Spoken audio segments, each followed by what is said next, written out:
The last sound Juliet Price heard was the creak of the wagon wheels fading into the shimmering Arizona heat.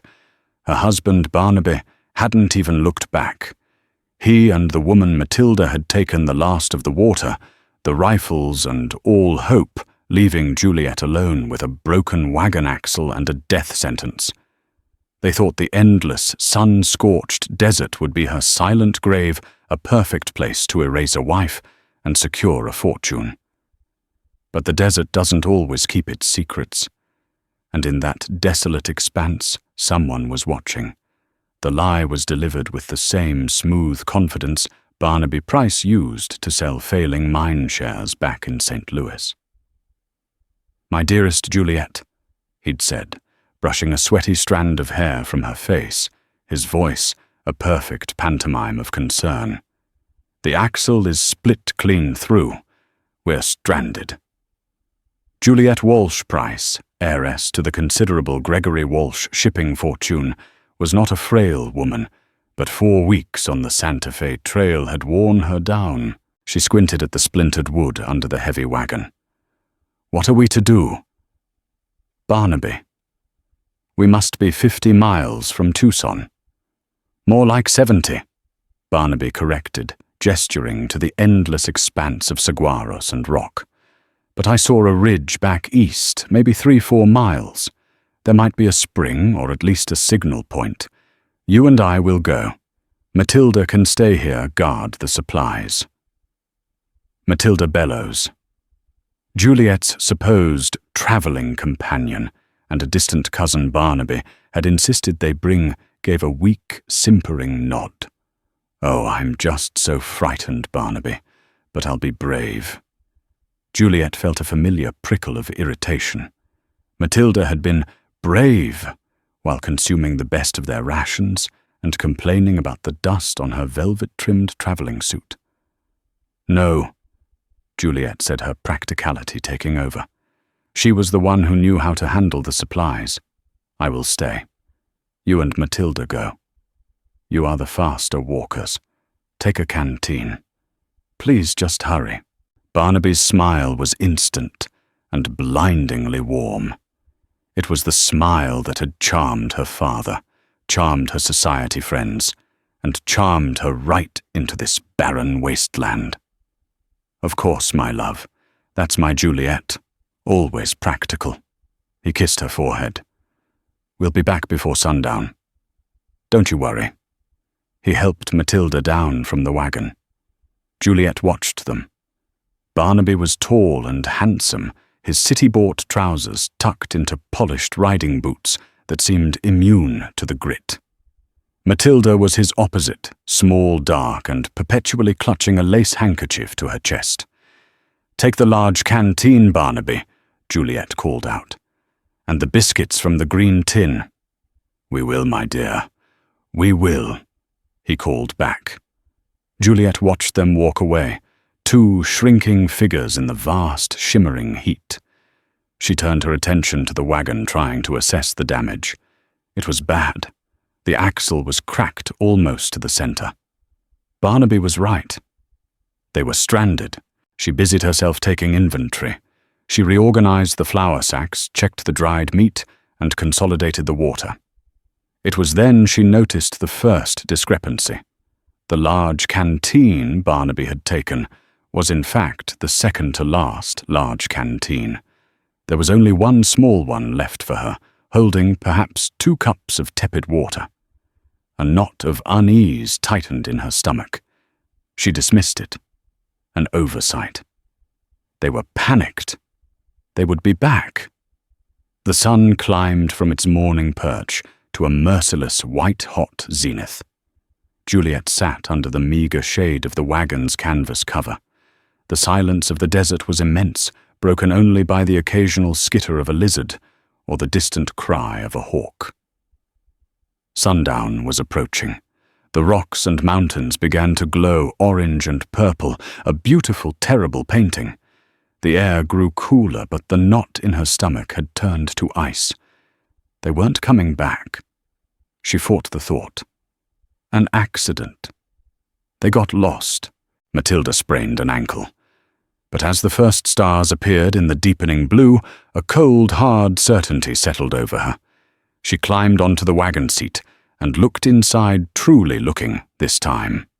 She saw the empty space where the green biscuit tin should have been. She saw the gap where the secondary box of rifle cartridges was kept. And she saw tucked beneath a pile of discarded blankets a small leather-bound journal. It was Matilda's. Her hands trembled as she opened it. The entries were filled with girlish script detailing the hardships of the trail, but the last entry, dated only 2 nights prior, stopped her heart. B says tomorrow is the day, near Tucson. He has the land deed from her father, and the will is clear. If she passes without issue, all of the Walsh estate reverts to him. He says it will look like a tragic accident, lost to the elements. I almost feel sorry for her. She is so trusting, but she was never good enough for him. He deserves a woman of spirit. He says California will be our new Eden, built on the foundation of St. Louis bricks. Juliet dropped the book as if it were a rattlesnake. The words swam before her. Land deed. Will. Reverts to him. It wasn't an accident. It wasn't panic. It was a plan. Barnaby Price, her charming, devoted husband, and Matilda Bellows, her simpering, weak companion, had planned this. They had staged the broken axle. She remembered Barnaby working on it late last night, checking the grease. He must have cracked it himself. They hadn't just forgotten the water. They had taken it. They hadn't just wandered off. They had abandoned her. They left her to die in the desert. A raw, primal scream tore from her throat, echoing into the empty, indifferent canyon. There was no one to hear it. She was alone. She scrambled out of the wagon, her eyes wild, and ran a few steps in the direction they had gone. But it was dark now, and the desert was a maze of identical thorny bushes and shadowed rocks. Barnaby! She shrieked the name, tasting like ash. Matilda, you cowards! Only the wind answered. She collapsed onto the sand, the full crushing weight of the betrayal settling upon her. They were on their way to Tucson right now, likely with horses they'd hidden nearby. They would file a report. My poor wife. Wandered off. So tragic. They would grieve publicly for a month, and then they would be in California drinking champagne and spending her father's money. Juliet Walsh Price, raised with servants and soft beds, was going to die of thirst, and her murderers would be celebrated for their tragic loss. No. A new feeling, colder and harder than the desert night, pushed aside the panic. It was rage. No! She whispered, her voice cracking. She crawled back to the wagon. She had 2 cups of water, no food they hadn't already contaminated or left to rot, and no weapon. She would not die. She would not let them win. She would walk. She would follow their tracks to Tucson if it killed her. She took one precious sip of water, grabbed a bonnet to shield her from the morning sun, and started walking east toward the ridge Barnaby had pointed to. It was her only bearing. She would not die. She would not. The desert is a crucible. It bakes away artifice, leaving only the essential. By the second day, Juliet was no longer Mrs. Barnaby Price. She was a creature of thirst and sun. She had found the ridge a fruitless, dry spine of rock. From the top she saw nothing but more desert, an ocean of sand and stone that stretched to the curve of the earth. There was no sign of a spring, no glimmer of Tucson in the distance. Barnaby had lied about that too. Her fine leather boots, built for stepping from a carriage, were shredded. Her feet were blisters upon blisters. Her lips cracked and bled, and her tongue felt thick like a piece of dry wool. She had finished the 2 cups of water on the first morning. Now delirium was setting in. The sun was a physical weight, a hammer blow to her skull. She stumbled, falling against a towering saguaro. The needles pierced her sleeve, and she cried out a dry, rasping sound. She thought of her father, Gregory Walsh. He had been a hard man, a man who built a shipping empire from nothing. "Be steel, Juliet," he used to tell her. "Iron rusts, but steel endures." "I am trying, Papa," she whispered to the shimmering air. "I am steel." But steel needs water. She saw them, Barnaby and Matilda, just ahead. They were sitting at a table with a white lace cloth, drinking lemonade from frosted glasses. "Juliet, dearest, do hurry," Matilda called, tittering. "You're letting all the cold air out." Juliet lunged toward them, her hands outstretched, and fell face first into the grit. She came up with a mouthful of sand. It was a mirage. She spat the sand grating against her teeth. The rage was the only thing keeping her moving. They had planned this. They were in an inn in Tucson right now, sleeping on soft beds while she was being cooked alive. On the third day, she could no longer walk. She crawled. Her knees and hands were raw, bleeding into the sand. She knew the end was near. She found a sliver of shade beneath an overhanging rock and collapsed. This was it. This was the place. A shadow passed over her. She looked up, her vision blurring. A large, dark bird circled lazily overhead, a vulture. It was waiting. "Not yet," she rasped, throwing a pebble. The bird didn't even flinch. It knew. It was a patient. She closed her eyes. It was easier to give up. The pain would stop. The thirst would end. She could just sleep. Let Barnaby have it. The money, the house, the victory. The thought of his smug, handsome face as he signed away her inheritance was the only thing that stung more than the sun. She dragged herself to her knees. She would not be food for birds. She would not be a skeleton for Barnaby to shed a crocodile tear over. She saw a cluster of prickly pear cactus, their broad, flat pads covered in spines. She remembered an old trail guide in Missouri telling a story. He'd said the Apache could get water from them. With trembling hands, she used a sharp rock to try and saw off one of the pads. It was brutal work. The spines embedded themselves in her fingers, tiny needles of fire. But she was desperate. She hacked and tore, finally ripping a piece free. She scraped away the worst of the spines and bit into the green flesh. It was bitter, slimy, and stung her throat, but it was wet. A sticky, life-giving moisture trickled down her chin. It gave her the strength to crawl another 100 yards. And then, nothing. The small burst of energy was gone. The sun had set, and the desert floor was rapidly losing its heat. The cold would be as deadly as the sun.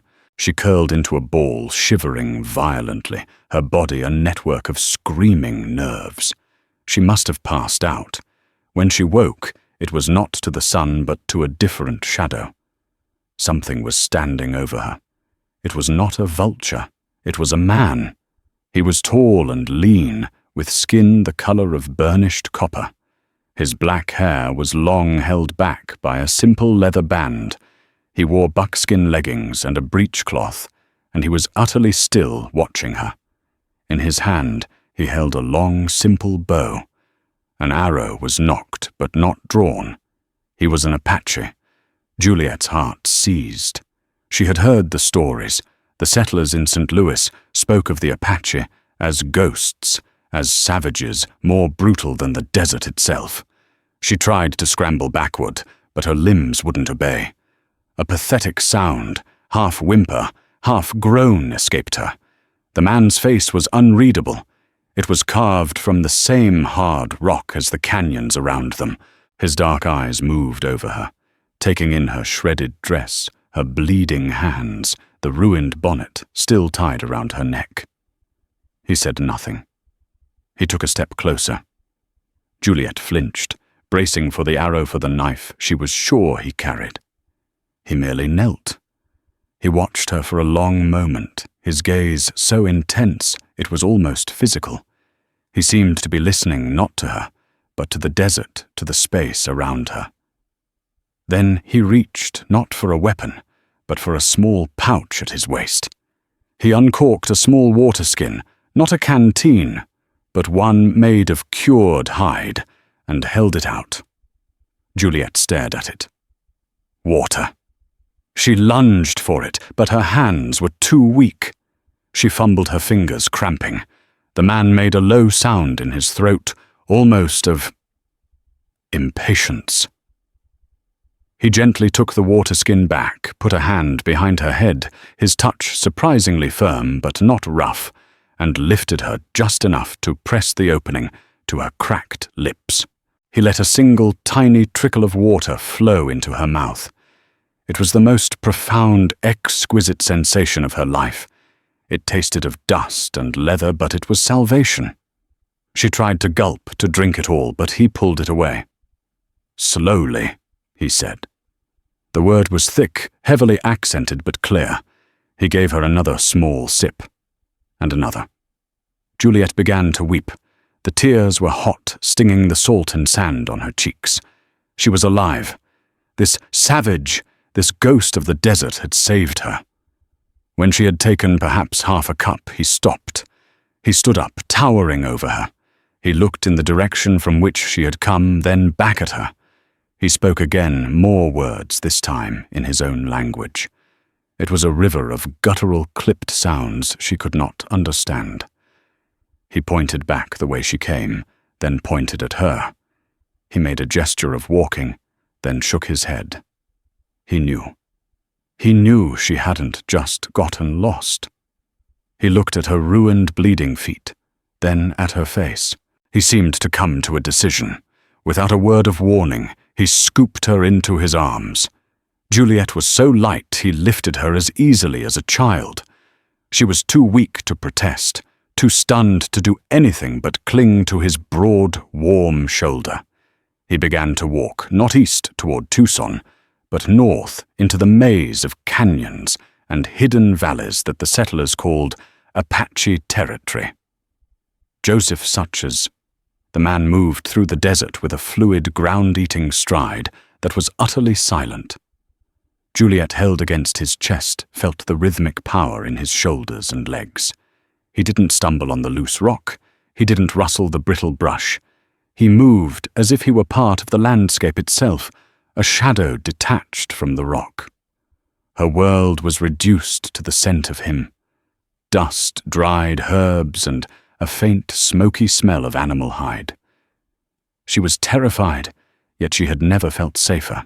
This man who could have killed her in an instant was carrying her away from the death Barnaby had planned. They walked for what felt like hours deeper into the rugged, rising mountains. The moon rose, painting the world in shades of silver and black. He navigated the treacherous terrain with an assurance that was baffling. He seemed to be following a path only he could see.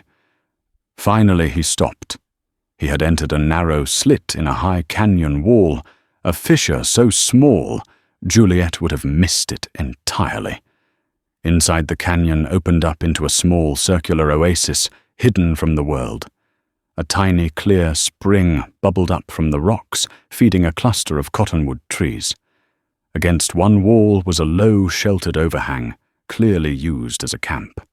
He set her down gently on a bed of dried grasses and soft furs. The sudden cold of the night air away from his warmth made her shiver violently. He immediately went to work. He didn't ask her questions. He didn't offer comfort. He was a creature of pure, focused action. He built a small, smokeless fire in a pit lined with stones, using a friction drill with bewildering speed. The small flames burst to life, and he set a small clay pot of water from the spring to heat. Juliet watched, mesmerized. Who are you?" She whispered, her voice a dry rasp. He glanced at her. He seemed to be deciding how to answer, or if he would answer at all. "Navarre," he said finally. The name was short, hard. "Like him." "Navarre," she repeated. "I am." "Juliet." He gave a slight nod as if filing the name away. He went back to his work. He crushed some dried leaves from a pouch into the warming water, then brought the pot to her. "Drink." It was a command. She sipped. It was a bitter, earthy tea, but it was warm and it settled the violent cramping in her stomach. He left her, then disappearing back into the night. Juliet felt a moment of panic. Was he leaving her too? But he returned within minutes, carrying the body of a rabbit. He skinned and dressed it with a few economical, precise movements of a stone knife. He skewered the meat on a stick and began roasting it over the small fire. The smell of it made Juliet dizzy, with a hunger so profound it was painful. When it was cooked, he tore off a small piece of the tender meat and handed it to her. "Eat. Slowly." She obeyed. The simple, unseasoned meat was the best thing she had. He sat on his haunches on the other side of the fire, eating his own portion, his dark eyes fixed on her. He wasn't staring at her in the way Barnaby or other men did. He was observing her the way one might observe a wild animal to see if it was broken or just wounded. "They left you," he stated. It wasn't a question.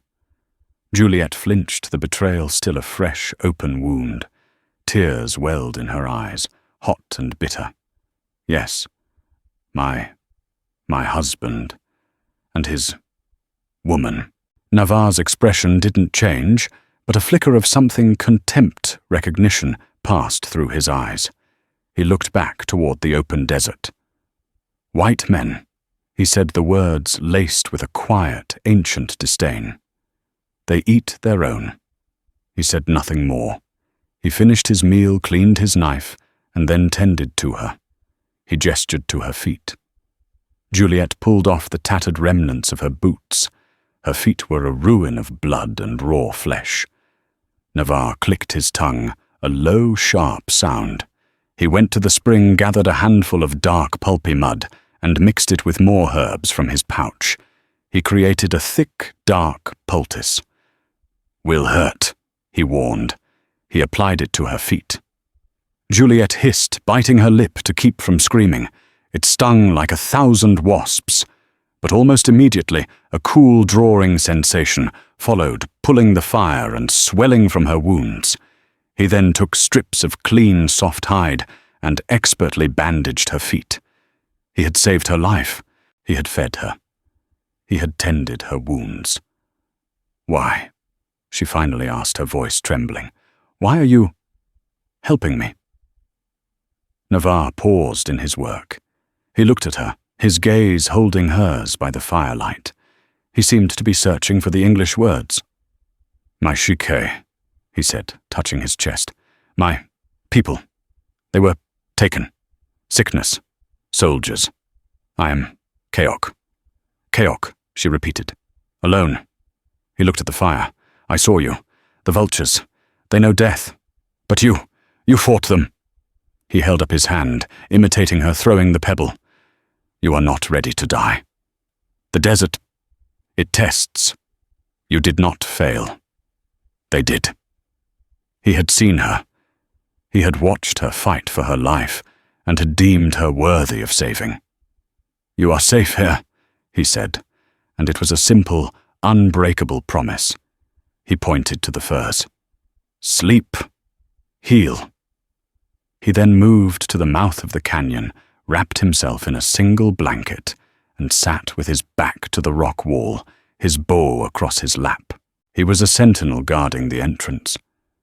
Juliet lay back on the firs, the warmth of the fire on her face, the sound of the bubbling spring in her ears. She was in a cave with a savage, surrounded by a wilderness that had tried to kill her, and for the first time since she'd left St. Louis, she felt completely safe. She closed her eyes, and for the first time in 3 days, she slept. The following days bled into a routine of healing and silence. Navarre was a man of few words, but his actions were a constant language. He would leave at dawn a silent shadow slipping out of the canyon, and return hours later with food, more rabbits, strange roots, or a bird. He would hunt, tend his small snares, and patrol the area, always returning to check on her. Juliet's body, meanwhile, was in revolt. The shock of the ordeal gave way to a powerful fever. She drifted in and out of consciousness, trapped in nightmares of Barnaby's smile and Matilda's laugh. Through it all, Navarre was a constant presence. He would force her to drink the bitter herbal tea. He would replace the cooling mud poultices on her feet. He bathed her face with cool water from the spring. During one of her lucid moments, she saw him checking the wounds on her hands, his rough fingers surprisingly gentle as he extracted the last of the prickly pear spines. "You are a good nurse," she whispered, her voice hoarse. He grunted, not looking up. "I know plants. The desert gives poison and it gives medicine. You must know which is which." "How do you know English?" she asked. He paused. "Long time. Nade, a white man, lived with us. He was not like them." He gestured vaguely toward Tucson. "He taught me. I taught him to hunt."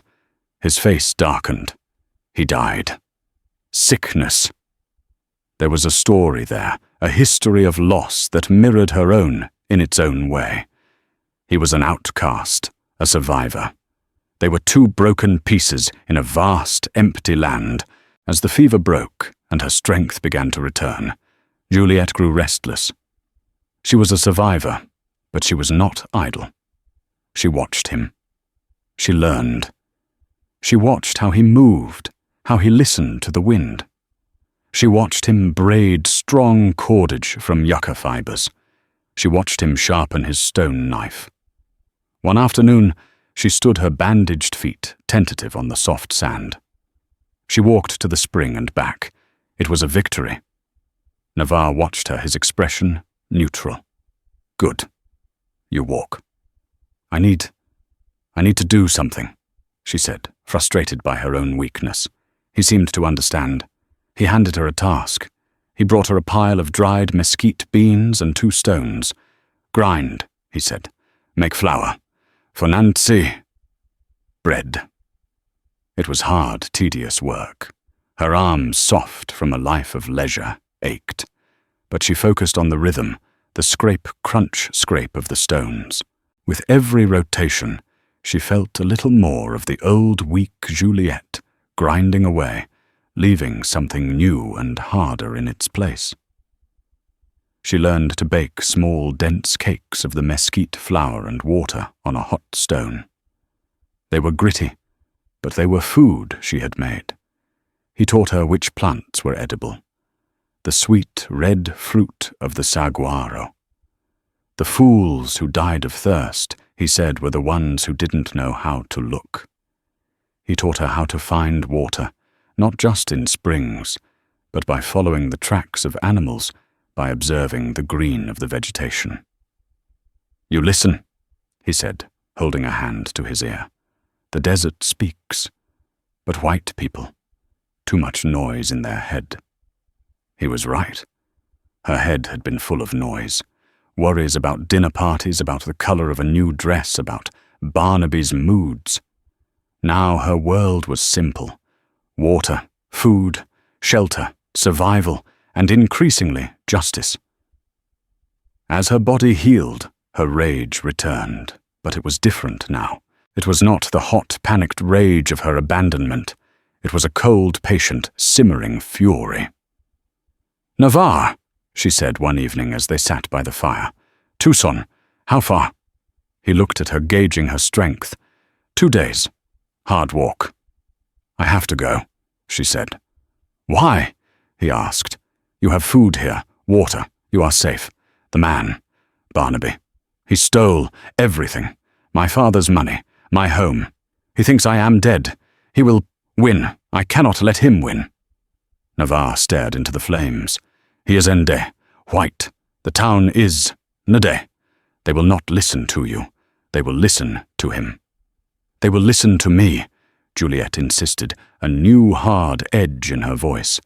"I am Gregory Walsh's daughter. My name means something." Navarre scoffed, a rare show of emotion. Your name is mud on his boot. You look like me now." Juliet looked down at herself.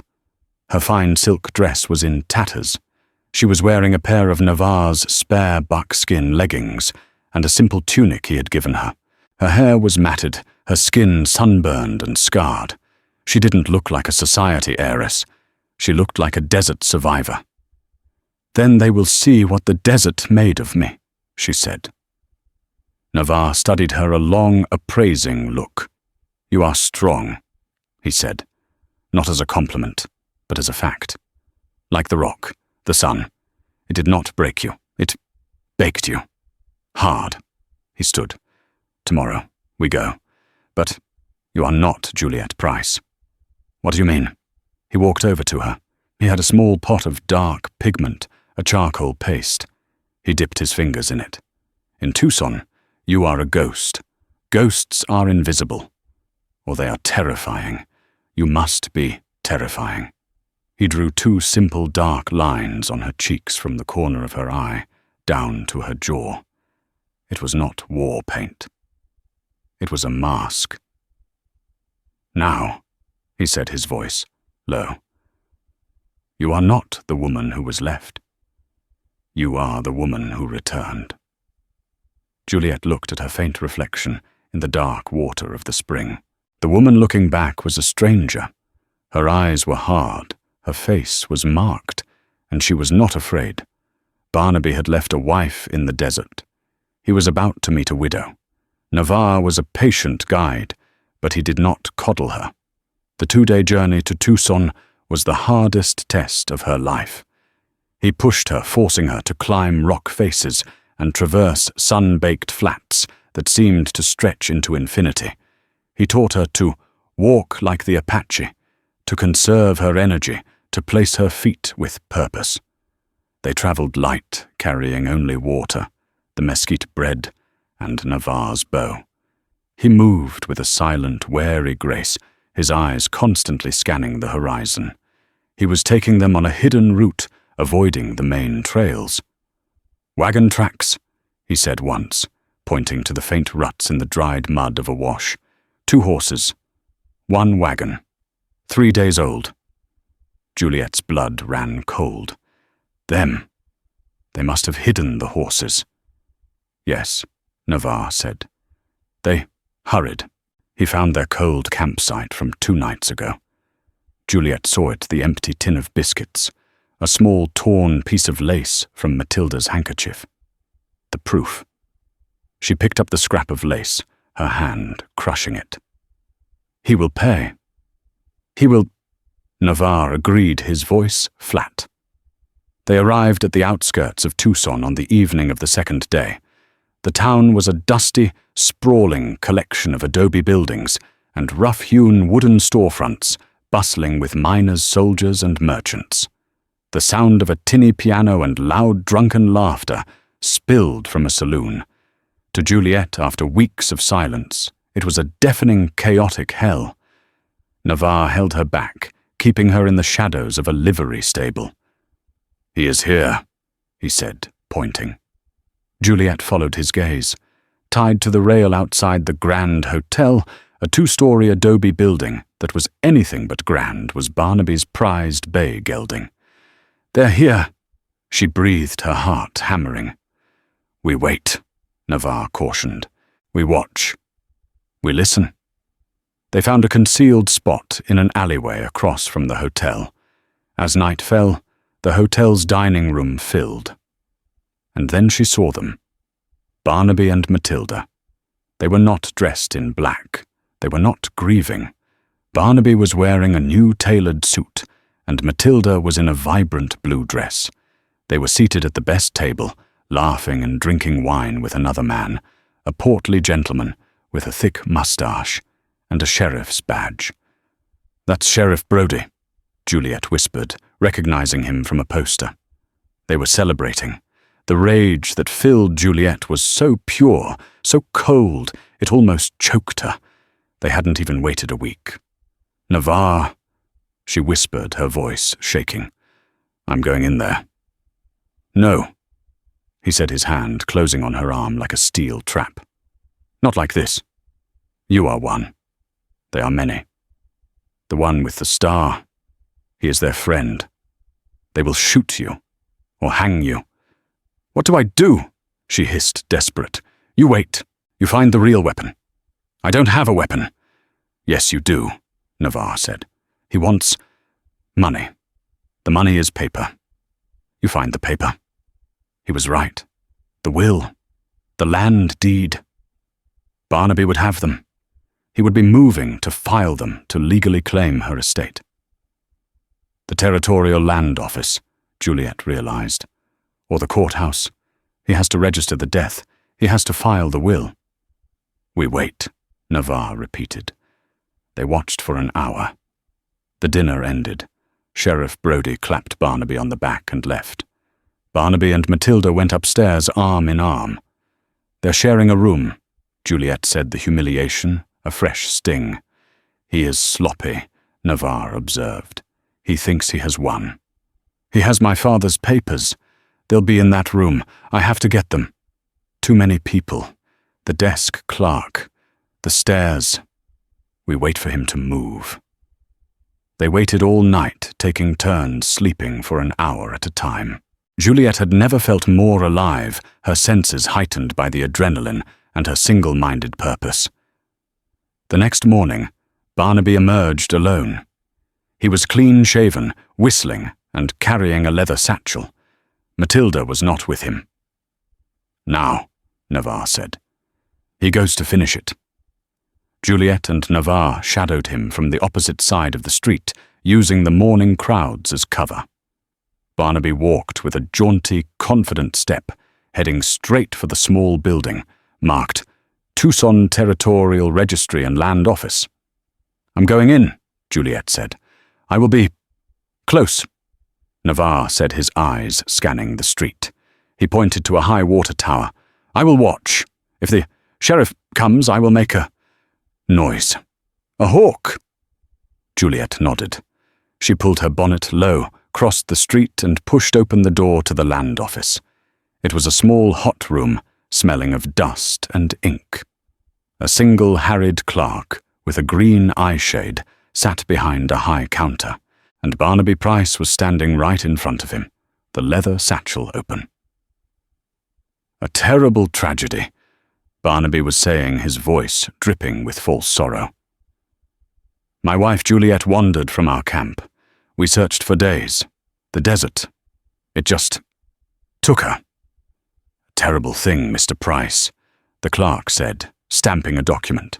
A terrible thing. So this is the death certificate, signed by Sheriff Brody. Yes. And this is the last will and testament of her father, Gregory Walsh of St. Louis. Barnaby said, sliding a thick, ribbon-bound document across the counter. As you'll see, as her surviving spouse, her assets, the mines she inherited near here, they revert to me. The clerk adjusted his spectacles.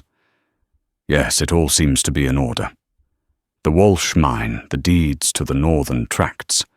It will all be transferred to your name, Mr. Price. A very wealthy man, even in your grief. My grief is profound, Barnaby said, placing a hand over his heart. Juliet had heard enough. She stepped forward, her shadow falling across the counter. The clerk looked up, annoyed. Barnaby turned. His smile froze. His face went chalk white. He looked as if he had just seen a ghost. Hello, Barnaby. Juliet said, her voice, a low, gravelly sound she didn't recognize as her own. He stared. He looked at her matted hair, the dark lines Navarre had painted on her cheeks, the hard animal hide leggings. This was not the woman he had left. Jay, he stammered. Who are you? You know who I am, Juliet said, stepping closer. You look pale, husband. Did you think I would find the desert so inhospitable? The clerk looked between them, his mouth open. Mr. Price, who is this woman? Barnaby found his voice. He forced a strained, pitying laugh. Oh, my dear man, this is a poor, deranged woman from the Apache lands. My wife, my late wife, was a delicate woman. This creature, she's mad." He turned to Juliet, his eyes full of venom. "Get out of here, you filthy squaw, before I have you arrested for harassment." "Squaw?" Juliet laughed, a harsh, dry sound. "I am Juliet Walsh Price, and you, Barnaby, are a thief and a murderer." "That's enough," Barnaby shouted, his charm vanishing, replaced by pure, naked rage. "Clark, call the sheriff. This woman is insane. She's threatening me." "I am not threatening you, Barnaby," Juliet said, her voice dropping to a deadly calm. She placed her scarred, raw hands on the counter. "I am accusing you. I have the journal." Barnaby's eye twitched. "What journal?" "Matilda's journal," Juliet said, lying smoothly. She had left it at the wagon, but he didn't know that. "The one detailing your entire plan. How you'd sabotage the wagon. How you'd leave me to die. How you'd steal my father's land." Barnaby's face contorted. He knew he was trapped. He made his choice. He lunged not at Juliet, but at the papers on the counter. He grabbed the will and the deeds. "These are mine." He shoved the clerk aside and bolted for the door, running straight into the street. "Stop him!" Juliet screamed, vaulting over the counter. Barnaby was fast. He was halfway down the street. But he hadn't planned on Navarre. A high, piercing shriek echoed through the street, the sound of a red-tailed hawk. Barnaby looked up, confused. From the roof of the livery stable, an arrow hissed through the air. It didn't strike Barnaby. It struck the leather satchel in his hand, pinning it, and his hand to the wooden post of the saloon porch. Barnaby screamed a high, thin sound of shock and pain. The arrow had gone clean through the back of his hand. He was literally nailed to the wall. Juliet ran up, breathing hard.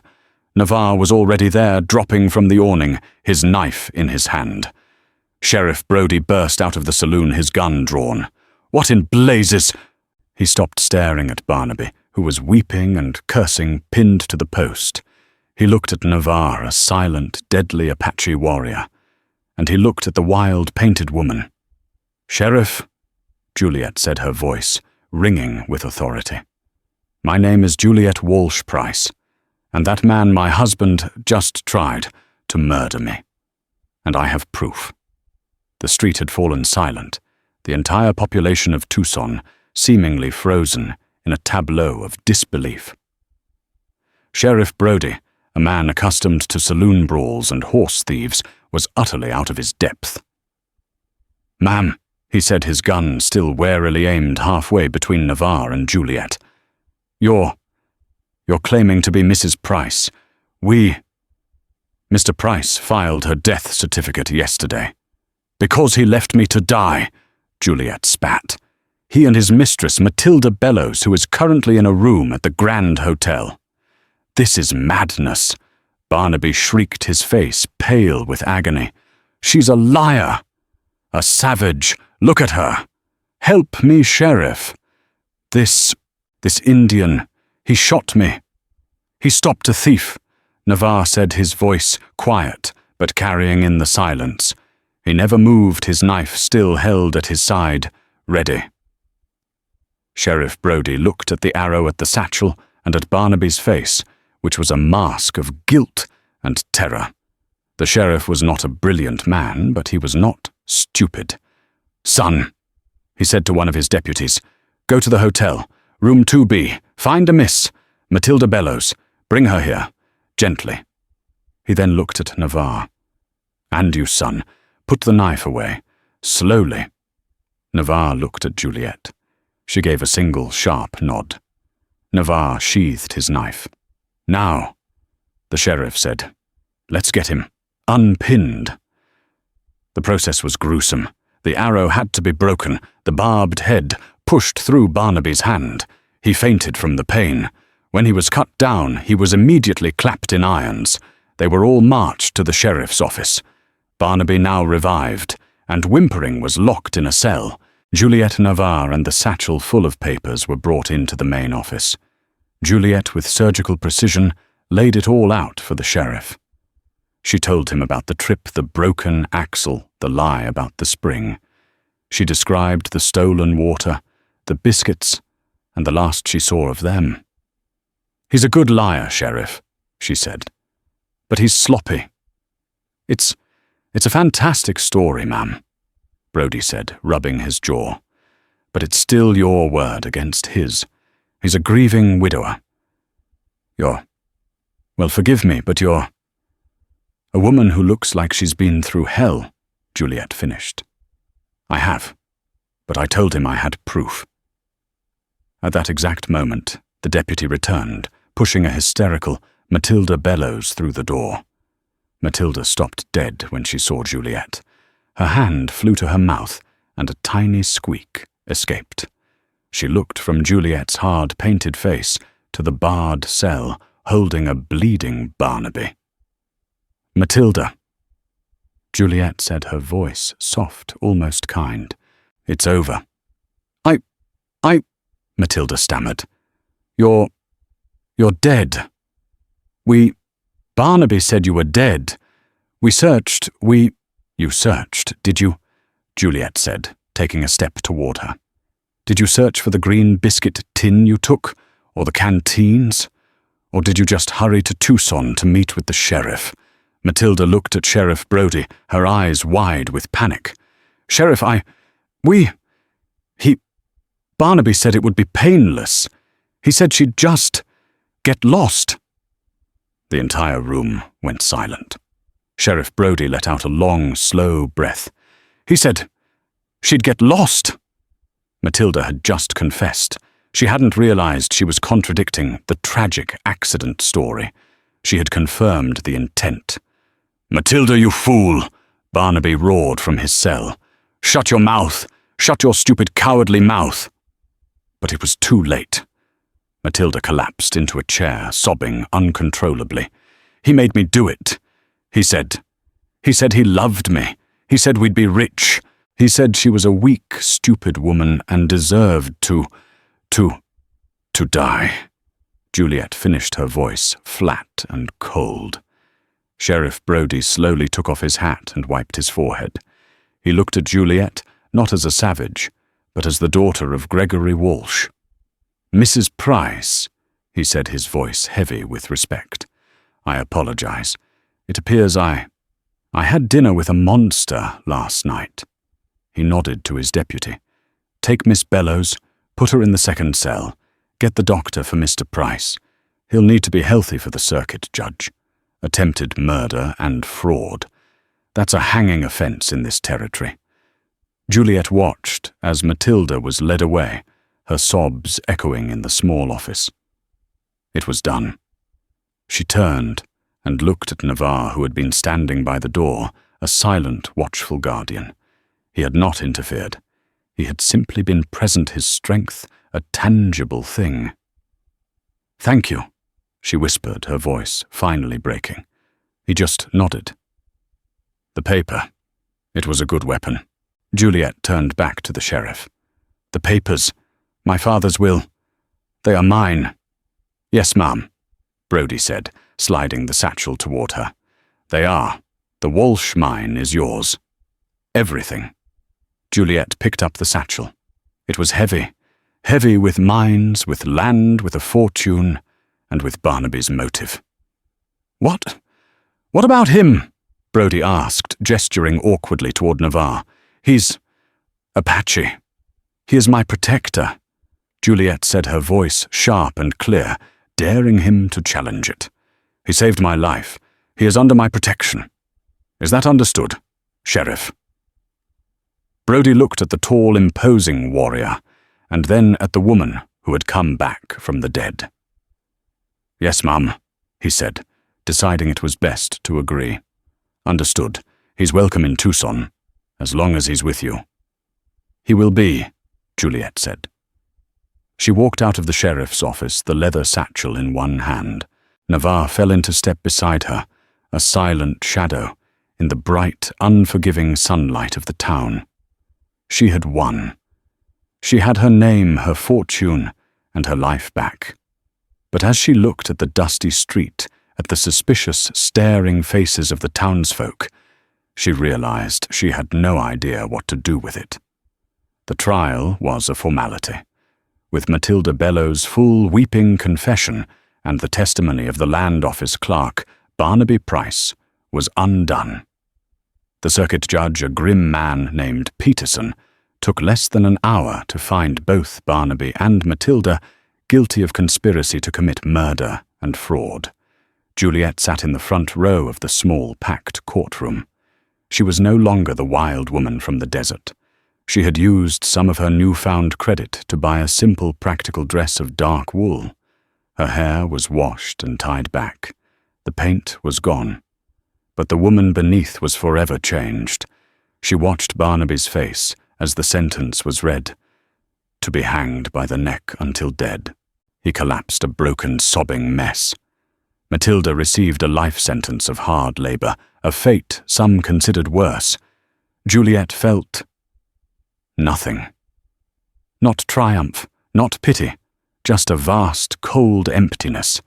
The final page of her old life had been turned. She walked out of the courthouse, and Navarre was there just as he always was. He was leaning against the wall of the general store, watching the crowd, his presence a clear, silent warning. The townsfolk gave him a wide berth, but their stares were no longer just hostile. They were curious. They whispered about the Apache who saved the heiress. She was now one of the wealthiest people in the Arizona Territory. The Walsh mine was rich with silver, and her father's land deeds encompassed thousands of acres. "It's done," she said to Navarre. "Yes," he replied. I have to go to St. Louis, to settle my father's estate, to close the house." Navarre nodded his face, impassive. "I will take you to the stagecoach." "And then, what will you do?" she asked, the question catching in her throat. "I will go back," he said, gesturing to the distant purple mountains. "Back to my koa, my home." The thought of him disappearing back into that silent canyon, left Juliet with a hollow ache she hadn't expected. He was the only person who had seen her at her worst, the only person who had been truly honest with her. "Navarre," she said, stopping in the middle of the street. "Come with me." He looked at her, his dark eyes unreadable. "To St. Louis." He said the name as if it were a disease. "It is Nade. Too many. Too much noise." "No," she said, realizing it as she spoke. "Not to living in St. Louis. Just with me. I'm going to sell it. All of it. The house, the shipping company.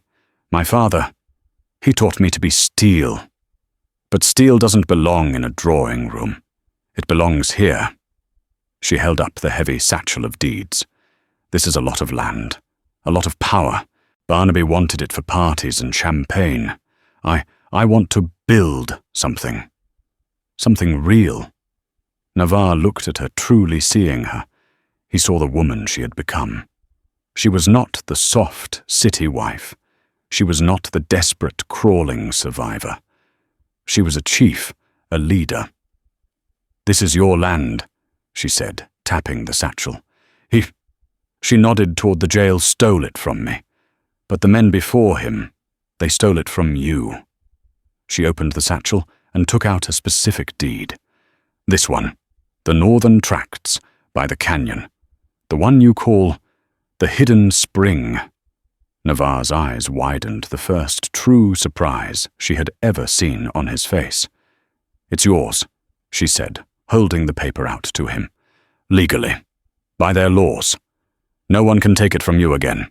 He stared at the paper, then at her. He did not take it. "I cannot read this," he said. "It doesn't matter," she said. "I can.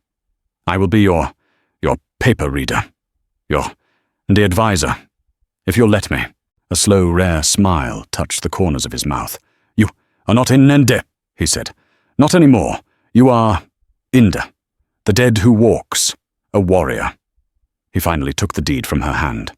The land, it is good, but it is chaotic, alone. So am I, Juliet said.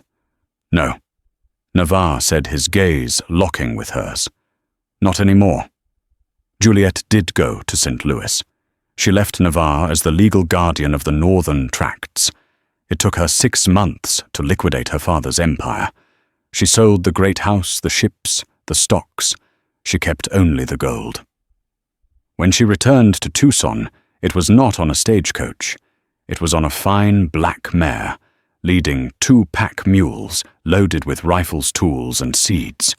She rode out of town past the new grave on Boot Hill where Barnaby Price was buried. She rode north toward the high canyons. She found Navarre not in the hidden oasis, but on the land she had given him. He was building. Using adobe bricks and strong pine, he was building a small, strong ranch house near the spring. He saw her coming a lone rider against the sunset. He walked to meet her, his hand raised not in greeting but in welcome. Juliet swung down from her horse. She looked at the house at the mountains at him. This was her home. She had been left to die a victim, but the desert had forged her into something new, and the lone Apache who found her, he had given her a reason to stay. She was Juliet Walsh, and she was home. They said he found her and never let go again. But the truth was, as she took his hand, she knew she was the one who would never let him go. They thought the desert would be her grave, the final silent witness to a perfect crime.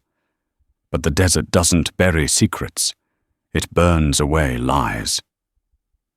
Juliet Price was left for dead, but the woman who walked out of the sun was a force of nature, forged in fire and saved by a man who understood the laws of survival. Her story isn't just about revenge, it's about rebirth. It's about the karma that finds you, even in the most desolate corners of the earth, and the unlikely souls who become our anchors. They left her with nothing, but she returned and took everything. Thank you for listening to this incredible story of betrayal and survival. If you were on the edge of your seat, please hit that like button. Don't forget to share this video with someone who loves a story of justice being served. And for more real-life dramas and twists of fate, make sure you subscribe and ring that notification bell. We have so many more stories to tell.